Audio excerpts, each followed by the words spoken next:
Fala pessoal, tudo bom com vocês? Espero que sim. Galera, eu sou o professor Thiago e hoje nós vamos trabalhar numa segunda videoaula aqui sobre a Era Vargas. Hoje nós vamos trabalhar o tema Governo Constitucional. Nós vamos falar da fase aqui do Getúlio entre 34 e 37, a fase aí que ele governou ali uma democracia constitucional.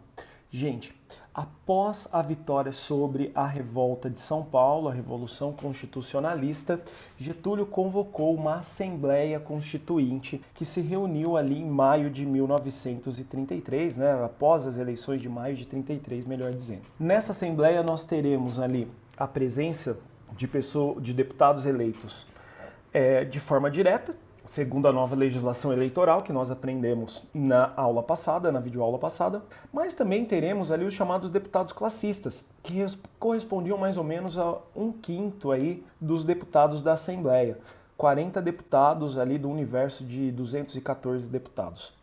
Esses 40 deputados, 20 eram líderes sindicais dos trabalhadores e 20 líderes sindicais dos patrões. Então, você tem lideranças que foram colocados ali, lideranças de classe, que foram colocadas no poder pelo próprio mecanismo de controle do Getúlio sobre a organização sindical.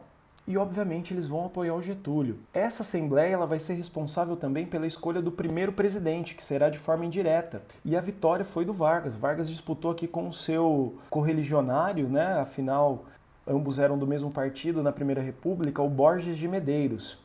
E o Getúlio vence com mais de 70% dos votos aí da Assembleia para se tornar um presidente agora eleito, mesmo que de forma indireta. Essa Constituição, pessoal, é uma Constituição extremamente centralizadora e liberal, mas também democrática, que prega a tripartição dos poderes, que coloca ali um mandato presidencial de 4 anos, mas sem o direito à reeleição imediata. Vai se confirmar a legislação trabalhista e eleitoral, que a gente estudou ali na outra videoaula. Se confirma também o voto profissional, os deputados classistas, né, líderes ali dos trabalhadores e dos patrões. Uma grande inovação que nós temos aqui é o ensino primário obrigatório e gratuito. Lembra que para o Vargas a educação é algo importante, visa formar ideologicamente ali a população e uma população ali que aceita o governo Vargas e visa também formar ali um novo grupo que possa atender as necessidades desse Brasil mais urbano. Essa Constituição ela também vai promover uma série de restrições aí à imigração estrangeira, principalmente a judeus e a japoneses, ok? Vale lembrar que o governo Vargas era simpático ali a teorias racistas, a teorias ali relacionadas ao nazismo e ao fascismo, tá? E a Constituição também vai falar de monopólio do Estado sobre recursos hidrominerais. Mas vale lembrar que a Petrobras, por exemplo, ela só será criada lá na década de 50, já com o Vargas eleito de forma direta. O contexto externo contou muito aqui para o governo Vargas, tá? Vale lembrar que nós estamos na década de 30, década da Grande Depressão, de uma grave crise econômica no mundo todo, gerado pela crise de 29. Então, embora o Brasil tenha um regime liberal e democrático aqui, segundo a Constituição de 34, o liberalismo e a democracia estão em decadência e estão sob ataque. Nós temos nos Estados Unidos, por exemplo, ali uma política promovida ali pelo presidente Roosevelt, que é a política do New Deal, né, liderada pelo John Maynard Keynes, onde o Estado vai promover uma série de intervenções na economia para promover a recuperação econômica e para evitar ali a ascensão de ideias de extrema esquerda e extrema direita no território dos Estados Unidos. E os Estados Unidos se promove ali também, acaba promovendo, aliás, um isolamento político, né, econômico não, mas político sim, dos problemas que estão ocorrendo principalmente na Europa. Europa que, por sua vez, diante do caos econômico e social, encontra-se num momento ali de ascensão de ideias de extrema esquerda e de extrema direita. O socialismo soviético se consolida diante da crise e teorias nazistas, fascistas vão chegando ao poder, grupos nazistas e fascistas vão chegando ao poder.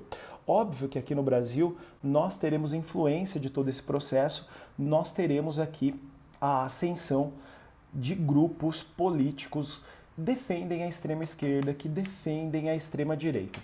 O primeiro grupo aqui que a gente vai analisar, que é muito importante nesse contexto histórico, é a Ação Integralista Brasileira, que tem ali aspectos do fascismo e do nazismo. Liderados pelo Plínio Salgado, você vê aqui que o Plínio Salgado ele tenta até copiar a estética do Hitler, né? Ele tem esse bigodinho aqui, né? Tá uniformizado. Os fascistas brasileiros aqui, eles falam da criação de um partido único de massas, da formação de um Estado totalitário, de um nacionalismo, né? Então vai se buscar elementos históricos aqui do Brasil para se constituir esse nacionalismo, vai se defender um militarismo igual se defendeu no fascismo e no nazismo. Então, por exemplo, no nazismo você tinha os camisas pardas, no fascismo você tinha os camisas negras, aqui no Brasil nós temos os camisas verdes. Então eles vão usar o uniforme verde ali, mesmo a população civil, diante dessa ideia de militarização. Você tinha, por exemplo, lá a saudação nazista com o braço estendido, né? E aquele grito do Heil Hitler. Aqui nós teremos também a saudação parecida com o braço estendido, só que ali o grito vai ser de Anauê, uma referência aí a esse passado brasileiro relacionado aos nativos. Há um forte apoio, gente, da Igreja Católica a esse grupo e também de certos setores das Forças Armadas. A propaganda é muito intensa, né? E a estética, como eu disse, muito parecida com o fascismo e o nazismo. Dá uma olhadinha aqui em alguns cartazes, né, que evocam essa ideia do nacionalismo aqui desses fascistas. Dá uma olhadinha aqui nas pessoas fazendo a saudação aí do Anauê e paradas cívicas que eles promoviam pelo Brasil para defender a sua causa.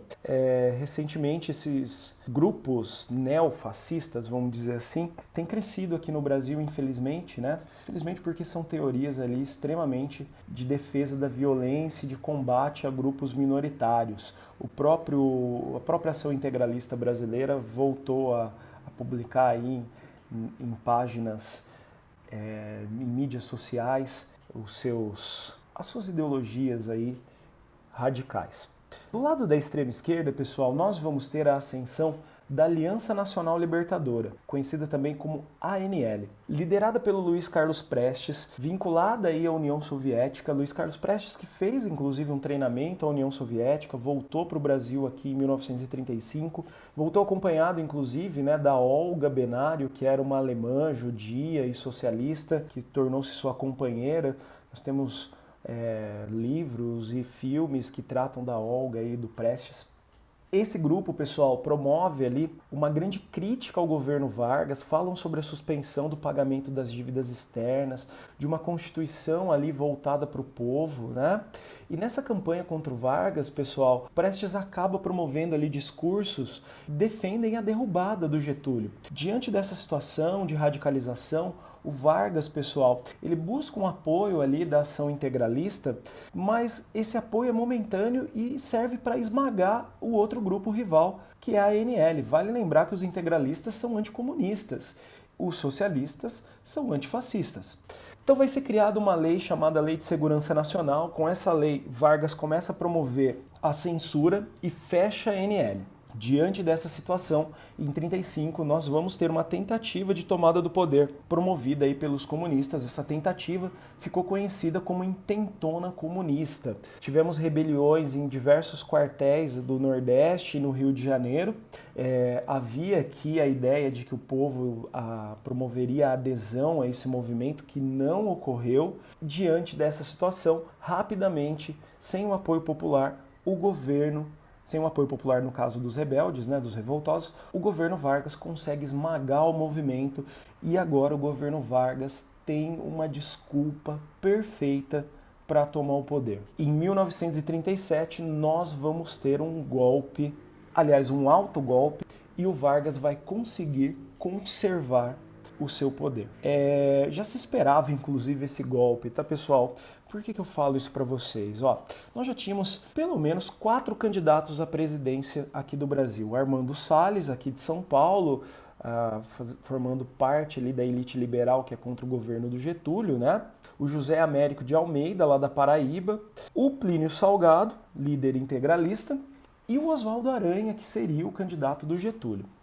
Mas O clima, pessoal, era realmente de continuidade do governo Vargas, com apoio das Forças Armadas e também dos integralistas. Plínio Salgado se retirou da campanha, dando apoio ao Getúlio, esperando receber inclusive o Ministério da Educação.